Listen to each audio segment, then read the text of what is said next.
Hey everybody, this is Roanne, and some of you may not know that I had a very interesting 2021.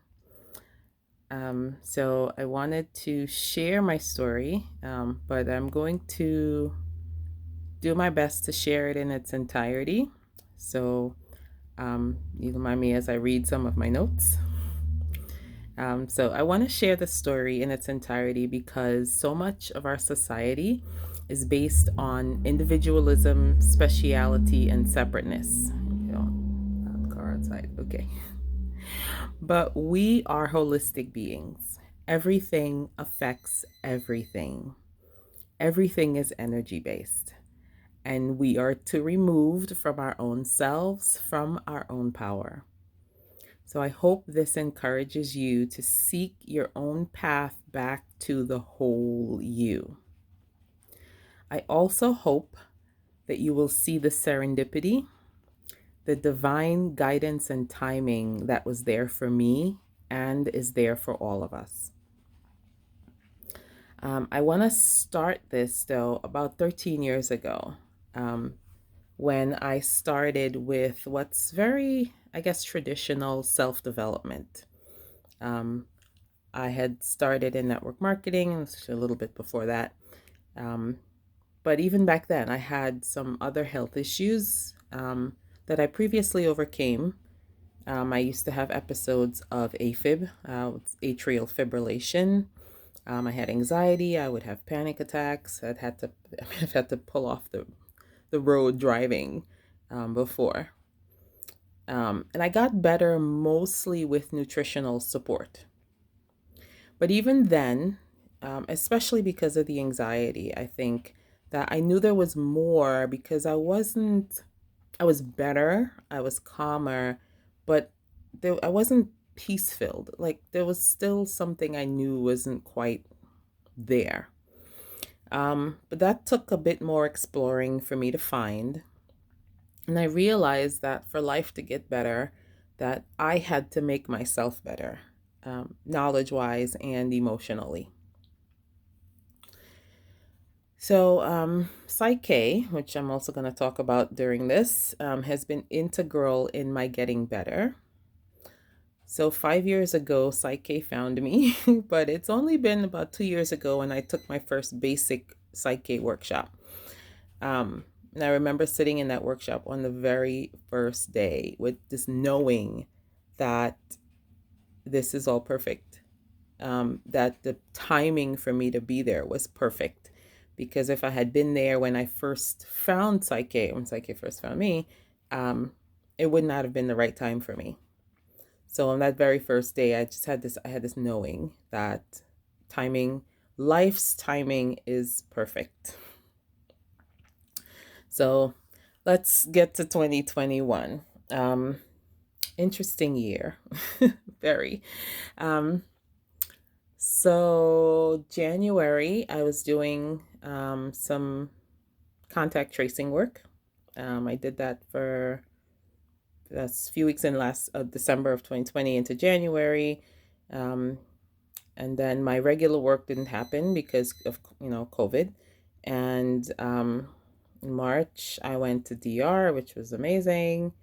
And by the end of March, I had a tooth that if you guys had seen any of my old Facebook videos from me, I don't know, 5 years ago, this tooth started really bothering me, and it's a tooth that had an issue for years. So I've had the filling changed on it twice, and so this tooth started.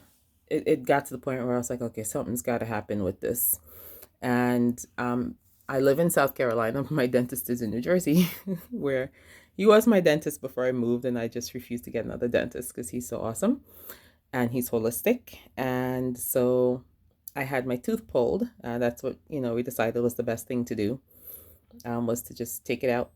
So that's what happened, and within a week, I had COVID right in the house where I was. I didn't go anywhere, get it. I was home, At that point, with my teeth, and I was during my cycle, and I think it was just the perfect storm and the perfect time for me to get it. So I did.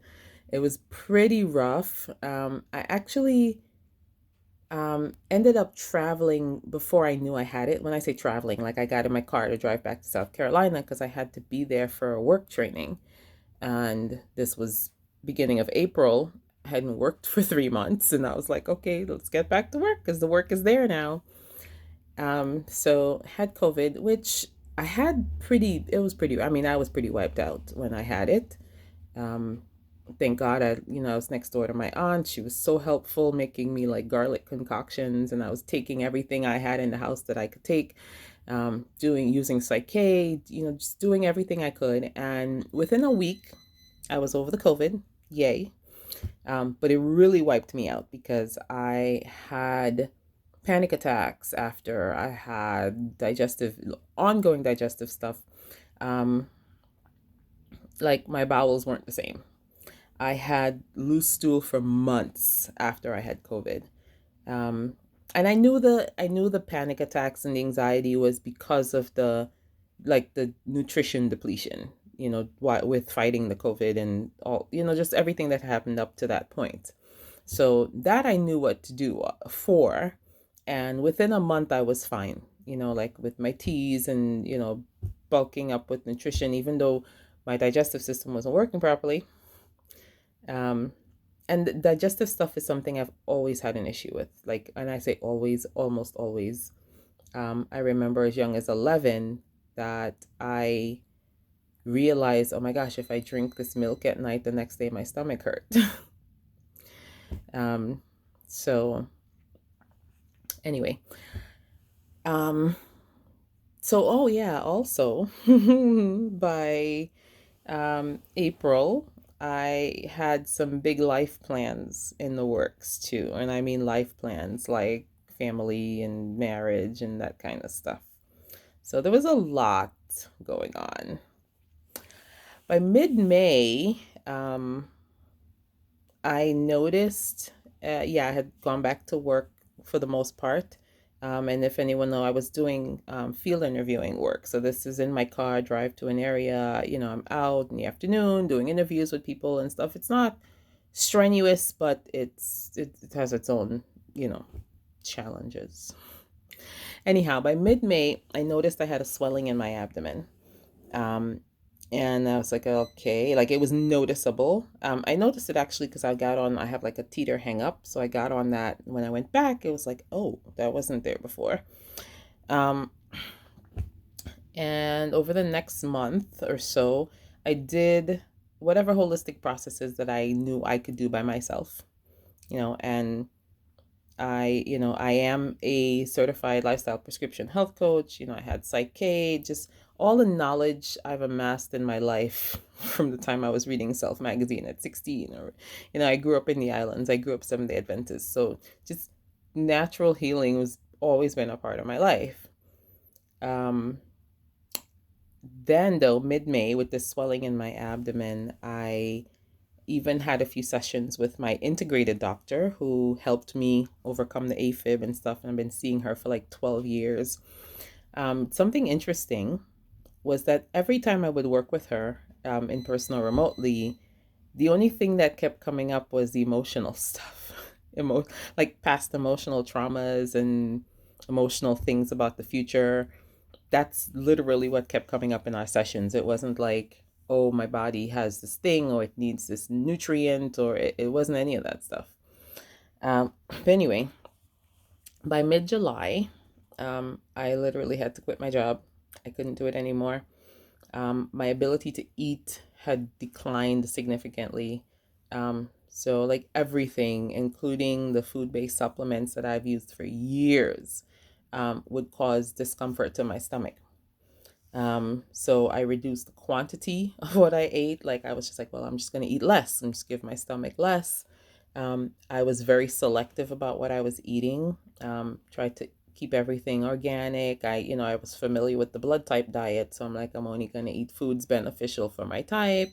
But everything that I ate bothered my stomach. Every single thing. I would have two little bites of a salad for dinner and my stomach would not feel good. Um, So it was about mid-July that I started GAPS, GAPS.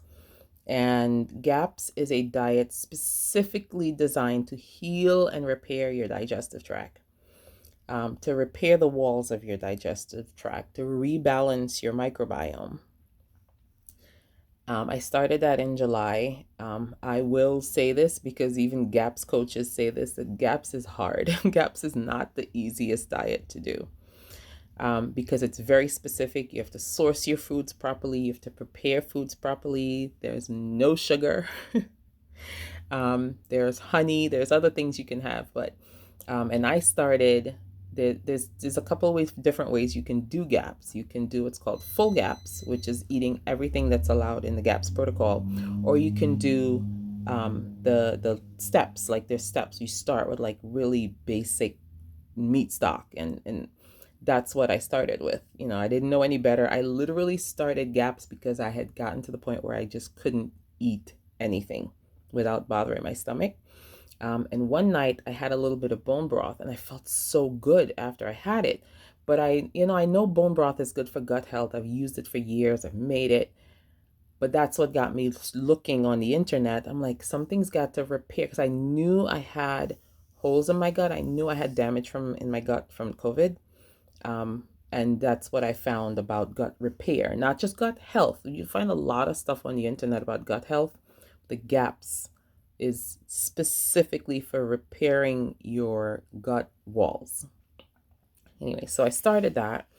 And I have to say that I'm so grateful, again, divine timing, that I found GAPS when I did, because I actually think it helped sustain me over the next few months. And it did, even though, like, get to the part where I had surgery. After my surgery, so this was mid-July, August, September, 2 months. 2 months on GAPS. And I mean, it got to the point even on GAPS where I could barely eat anything. I would have a little bit of meat stock and probably 2 bites or something, and that's all I could eat for hours, until I could have something else again. But after my surgery, I was able to eat papayas, cucumber, mangoes, watermelons, and those are things I haven't eaten since in my 20s. I just couldn't stomach them. They got to the point, and these are things I grew up eating. Like I ate them as a kid. My grandma had a mango tree, and she had 2 mango trees in her yard. Like, so to not be able to eat those was one of those things. I'm like, what's going on? Um, but that's one of the beautiful things about GAPS, is that when you heal your gut, you can have things that probably used to bother you before. And because of the healing, you don't have the imbalance, you don't have the holes, you don't have all that stuff going on anymore. Then you can technically stomach these things again. Anyway, so that's my little ode to GAPS. Anyhow, by August, I had a CT scan because my ability to eat was declining, and I was having some other really interesting healing things going on. That's gonna be a long story though, but from my health coaching, from stuff like that, it was, to me, I thought it was cool to see what was happening in my body. And even though some things were painful, I knew that it was tissue repairing, it was healing going on. And so I did as much as I can to keep it clean and holistic and to help that. Anyway, by mid-August, I had a CT scan. I was supposed to have it, and then it didn't happen. And then my primary care, she was like, listen, if they don't call you, you call me within a week, we're going to get you in. And yeah, she was on top of it. She was, and this was all new. This was a new primary care person that I had to get. And she was so cooperative. Like, it was just divine intervention, serendipity, divine timing. When she did my first set of blood work, she's like, you're very anemic. And I'm like, yes, and here's what's been going on with me. I said, I'd really like to continue treating it food-wise. And even then I had an issue because I couldn't have the beet that I would usually have to help my blood levels. But again, divine timing. um, Anyhow, so I had the CT scan, and within 2 weeks of the CT scan, I was in the office with the specialist. Um, and then I was in surgery, literally within 2 weeks of my scan. What it turned out was I had a 24 centimeter mass. That's what the size of it was when I had the scan done in my abdomen. That supposedly started as an ovarian cyst. They said it was an ovarian. That's what the results said. It was an ovarian cyst. But this thing was so large, it was actually laying diagonally across my abdomen. It had literally pushed my organs out of the way. It's part of why I couldn't eat anything, because there was just no room for the food to go anywhere. Um, it turned out that this mass, which is what I call it now, not a cyst anymore, had a dead fibroid in it, um, and it was leaking fluids from the mass, whatever was in the mass. It was leaking fluids into my body. Um, this thing literally just pushed all my internal organs out of the way, and it was placing so much pressure on my left leg, like the veins and the arteries and stuff that go to my left leg, that my leg was swollen for 2 months. It would not go down. Like, it would go down some, and then it would just, as soon as my feet hit the floor, it was swollen. Um, Again, at that point in time, this was the end of August. I was just grateful for gaps, because I went into my surgery malnourished. I was very small. I was very weak. I was cold all the time. You know, I still believe my body was trying to save itself. It's what our body does. It tries to heal and fix the things. So even in growing this mass, this was my body trying to fix something, trying to save itself, that it would encompass all these things in this mass that was in me. Um, anyway, so I had surgery. The incision from my surgery literally went from my sternum to my pubic bone. My mom, she's a retired nurse of almost 40 years. When she saw my incision, she was like, wow, that was a real laparotomy. That's what she said. Laparotomy, for those who don't know, is an exploratory surgery. But it was, again, it was such a large mass that it had to be a big opening to take it out. Anyhow, yeah, I don't know how else they would have gotten it out. So my surgeon said that she had to dissect it from some of my other organs. It was attached to other tissues inside, some of my intestines, etc. Post surgery was really hard. The first few weeks, like I wasn't eating before, so my stomach just couldn't take food, but my whole insides were just distorted from the mass being in there. So even like the first week or 10 days after surgery, I could just eat a couple little bites. And because I, just wanted to get as much nutrition in my body as I could, because one, I had to heal, repair. And so I basically just ate anything I could stomach. I would eat little tubs of peanut butter. My sister went to Cracker Barrel once, and I was like, nothing else tastes good. So I literally was like, just bring me a couple of pancakes, and like half of a pancake. It took me half an hour to eat half of a pancake, but that's what was, and I ate it. And I was like, I don't care. This is what I'm eating. This is what I can put in my stomach, and it can stay. So, oh yeah, one of the best parts, it's my note here. One of the best parts about being able to eat again was being able to enjoy the veggies and eggs I got from my local farmer, LOB Farms in Timminsville, South Carolina. It's where they have the best eggs I've ever had. They're not big egg producers. Their chickens eat the vegetables from the farm and the bugs that run around, and those eggs are amazing. Anyhow, so no, my follow-up tests and scans. So I had a follow-up in October. I had a oh goodness, not the PCT, but the one where they give you the radioactive stuff. So I had that, and that showed that I had a cyst growing on my left ovary. But it was also very inconclusive. Like they couldn't tell what was going on the right side, and they weren't sure. And so um, I, at that point, my doctor, my surgeon presented different options to me, none of which I felt like the right thing for me to do. So with the conversation with my doctor, she said, well, the best thing would be to just have my 3-month post-surgery scan, at it was about mid-December. And so that's what we decided to do. When I realized the date, I was like, oh, perfect. Again, divine timing. Right? It was divine provision because the follow-up appointment date was perfectly enough time for me to attend the Psych-K Health and Wellbeing Workshop, which interestingly enough, last year, that was one of my goals for this year. I was like, I'm going to do health and well-being in 2021.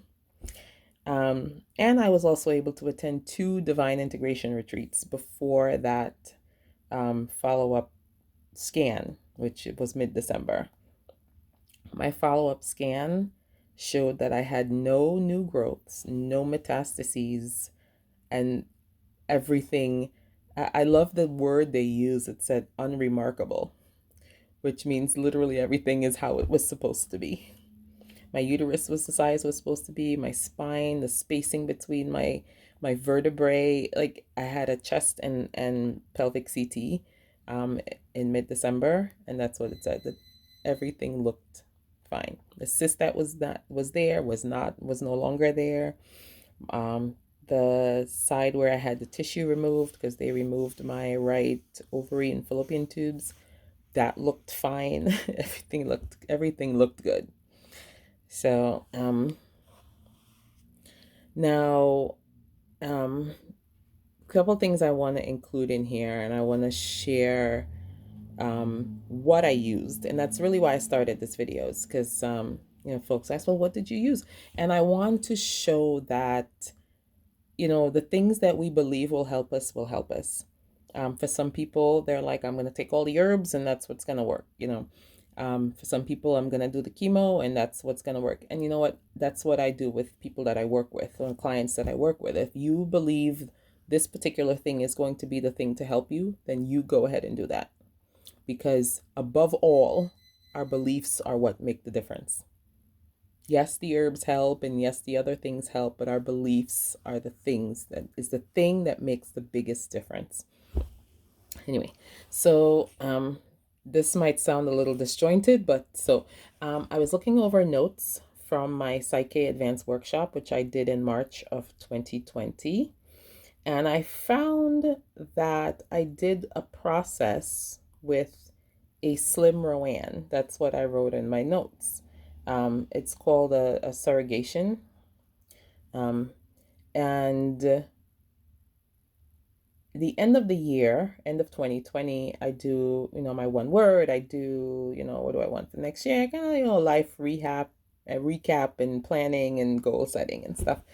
And I remember at the end of 2020, I had no clear vision for anything except that I wanted to improve certain things in my health that have been challenges for me for a long time.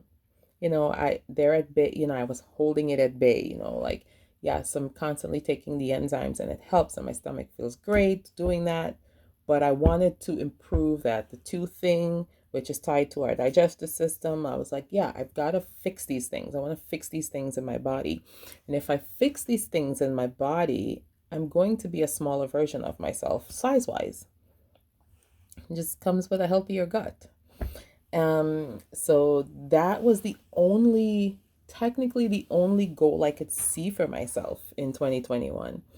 I didn't have any clear business goal, any clear work goal. It was kind of like there's nothing pulling me, there's nothing calling me, there's nothing I really want to do other than this health thing. That was it. um, it's funny because I didn't set a weight size or anything like that. I was just like, I want to improve these health things, in me, and that was it. And I have to say that those health things are definitely improved in me. I feel like I really lived my one word last year, which was transcend. To transcend means to be in a different place, like you know, to go from here to there, miss that big journey in between, like to transcend. And looking back, it's just amazing. It's again divine timing, provision, serendipity. It was unbelievably perfect, even in all the hard stuff. Um, anyway, so healing happens in whole. Herbs and vitamins and other natural processes, detoxing, they're very helpful, but we cannot fully heal without addressing our mind and emotions. And that part is my jam. That's my favorite part. Connections are also very important. A lot of what we have to address within ourselves shows up in our connections with family and friends, coworkers, etc. The support I had from my family and friends, even friends of my mom, um, was just absolutely outstanding and awesome. My siblings took turns being with me from the day before my surgery and for almost 2 full months, until I was able to get up to New Jersey to be with my family. They were there with me for my appointments. Like they were just there in my house with me in South Carolina. Um, Unconditional love. And love without having to earn it is vital in healing. And if I didn't know that I was loved before this, then I have absolutely no question about it now. Unconditional love is vital in healing. Give it to yourself first. And then, second, give it to those that you love. I'm still practicing that, by the way. Not perfect at it, not by any means. Um, so I'm gonna get to the part that talks about, because I want to also give a rundown of what I did, like the herbs and stuff that I used. Um, Spiritual beliefs. Practice your spiritual beliefs, whatever that happens to be, whether it aligns with a religion or not. And if you don't have any spiritual beliefs, find something that feels good, feels true and peaceful to you, and do it. So that's the story. That's my story as of now, January 2nd, 2020, January 1st, 2022. So now I want to share some of the things that I did use, which I kind of shared a little bit in the story. So I want to say that, remember, I didn't come into my diagnosis from a state of wellness. I wasn't feeling great. I wasn't running around with a lot of energy and stuff that I had before, right? And that I had a major operation. Major operation. My surgeon was like, "You lost so much blood." Um, I think I was in the OR for maybe 5 hours. Um, Anyhow, I wanted to heal as quickly as I could because I knew I also had the task of rebuilding my body and my muscles, just to get back to where I could lift things. Getting there. We're getting there. And just be able to move around in my daily life. Um, while I wasn't sure what I was experiencing from April until the discovery of my mass in August, my focus was always holistic healing. I exercised and I moved my body, even if it was 3 minutes of gentle bouncing on my rebounder. So that's one important thing. Because at one point, even that 3 minutes on the rebounder was a lot for me. I mean, like for me to just get on there and do that was a lot. Very grateful for where I live, that I was able to go outside and put my feet on the ground, get sunshine. Just, even if I just spent 5 minutes strolling around the yard, like that was huge. So one thing to always remember, moving the body is as important as a pill. It is, and even more important. You've got to move your body. It helps you. Our lymph system does not have a pump. It moves when we move our body. So we've got to move our body. Um, Sidebar, after my surgery, I did prenatal exercises because, the incision was on the front. Even some yoga poses, which I could modify, was kind of hard. Like I can even get in a down dog position for probably 2 months after. Um, and I didn't want exercises that would put me, that would be easier on my abdomen. So that was very helpful, finding prenatal exercises, like little 10-minute workouts, and there's a few on Fit On that are pretty good. Um, so prenatal is, because I had an abdominal incision, and so that was helpful. Um, I used my chakra sound bowls. So interesting, because I bought those earlier in the year. Like I think I got them in February. Um, and those were very helpful too. Because I remember one night, I had such pain, and it's like I know my body's healing. I don't want to put medication in there, and my digestive system was a mess, so I really didn't want to put the medication in there. But I took the bowl that was for um my sacral chakra, and I would just lay on the bed. I'd hit the bowl, let the sound play out until it died off, hit it again, and I don't know, I must have laid there for 2 hours doing that, but it eased my pain. And when the sound was gone, the pain would be back. So I just literally laid there hitting the bowl over and over and over again. Um, Sound, amazing. We can't close our ears. We can't tune out the energy that comes with sound. It is an amazing healing tool. Um, so I mentioned before I worked with my integrated doctor, and she does a process by which she muscle tests, and it's like looking for the thing that's causing the issue, right? It could be something environmental, it could be a toxin, could be an allergy or something.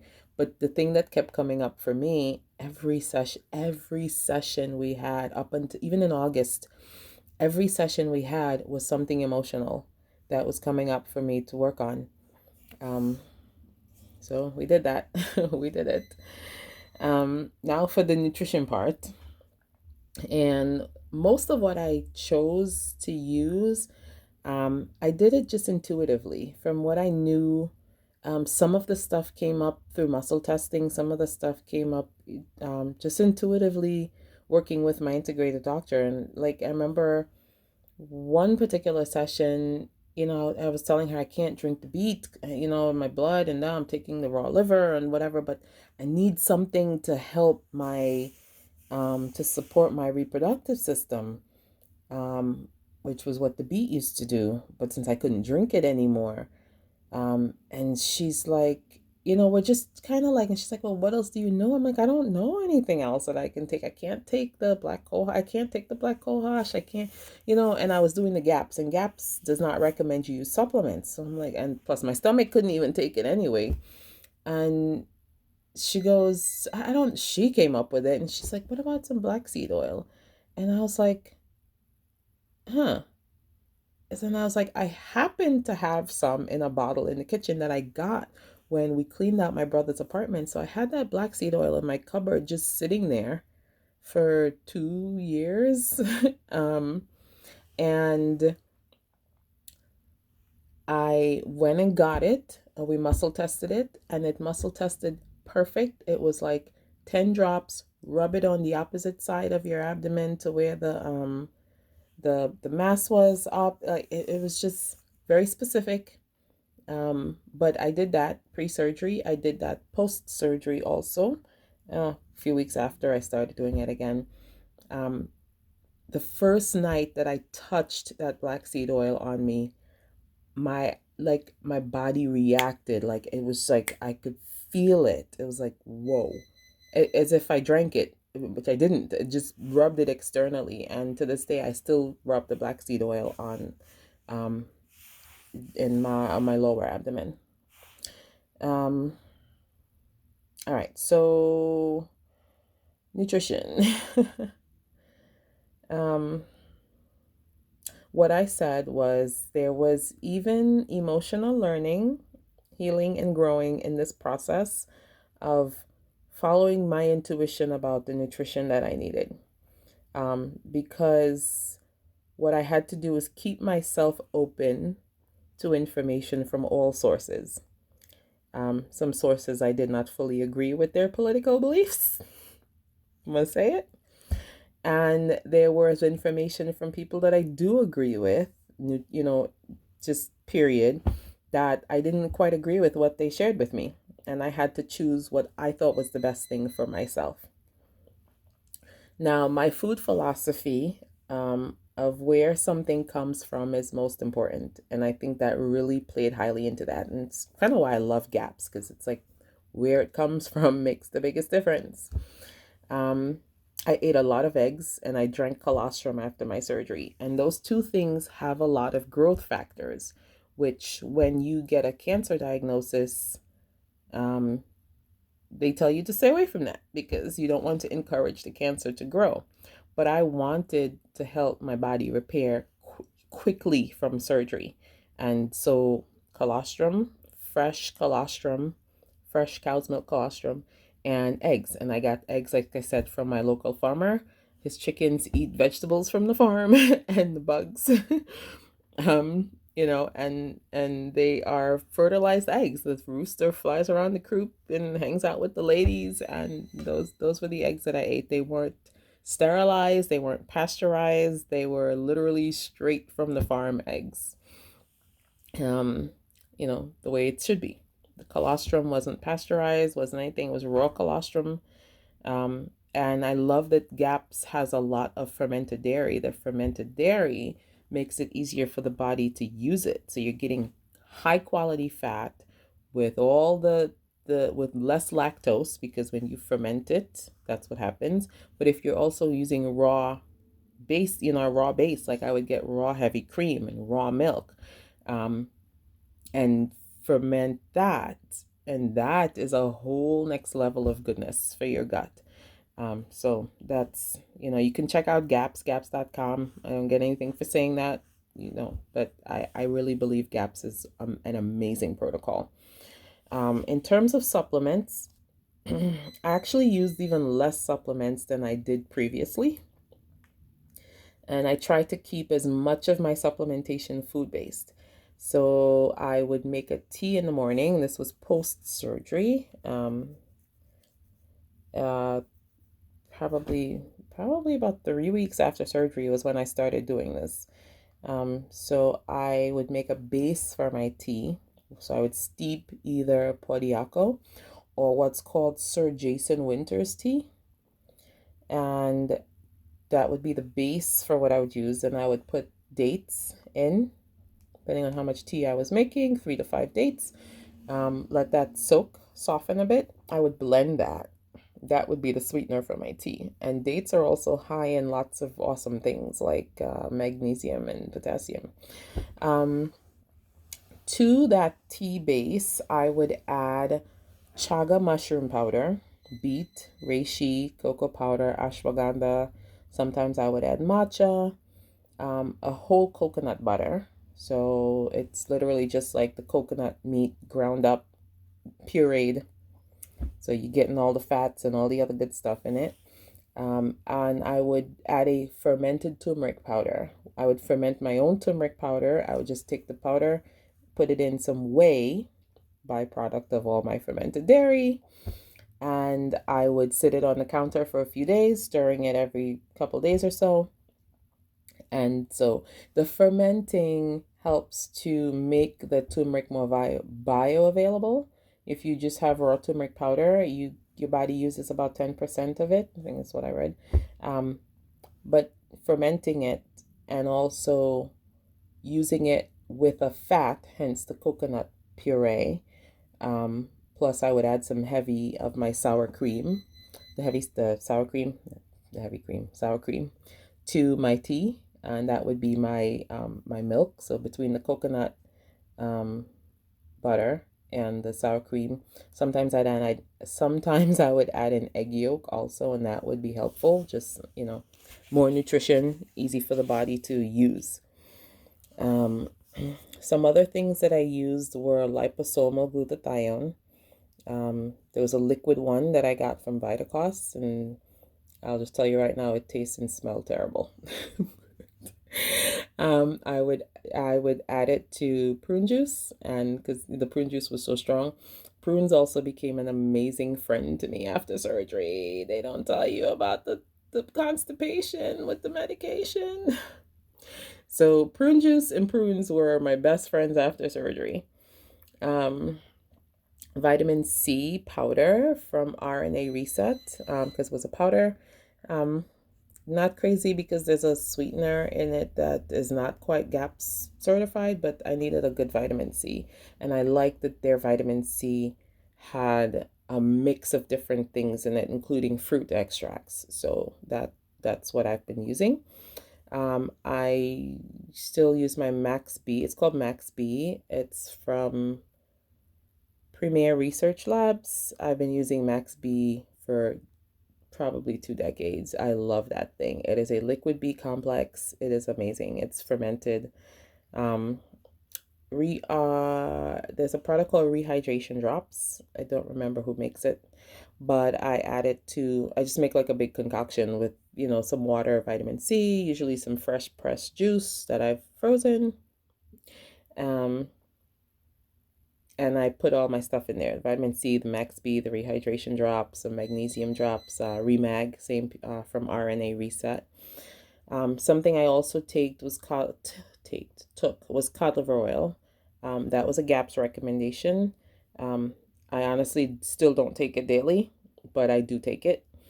Calcium lactate from Standard Process and magnesium lactate from Standard Process.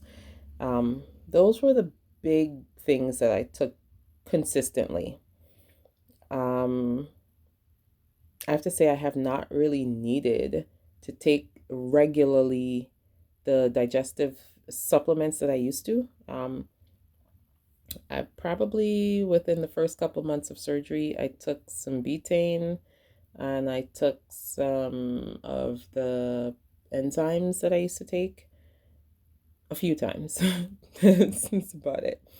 I am also using this spray. It's like you spray it under your tongue. Um, let's see what say. My mom sells it. It is called iHercules, and so I've been using that too. I used it a little before surgery. I used it a little after. Honestly, don't use it every day, but I use it most days. And I don't use it every meal, but I use it at least one meal, at least before one meal. Um, so that's the supplement wise. That's about all I've really taken, used. Um, I hope this is helpful. Like I said, I wanted to share the whole thing because there's no one magic bullet for us. Again, we are holistic. The things we believe, our life experiences, our traumas, our the way we approach things, they all affect our health. If you live in the city, you live in the country. If you love living in the city and you live in the country, or if you dislike living in the country and you live there, like all these things make a difference in the outcome of us, including our health. So hopefully this is helpful. If you have questions, you guys know I love questions. Um, Going forward, um, I just plan to spend a lot of time enjoying being. Yes, that is my plan for 2022. I actually decided I wasn't even making any business goals this year. We're just going to go with, we're going to follow the serendipitous divine timing and provision. Love you all. Stay well. Seek that emotional literacy. Find that space that is you, that is all you. And I'm here if you guys need some help.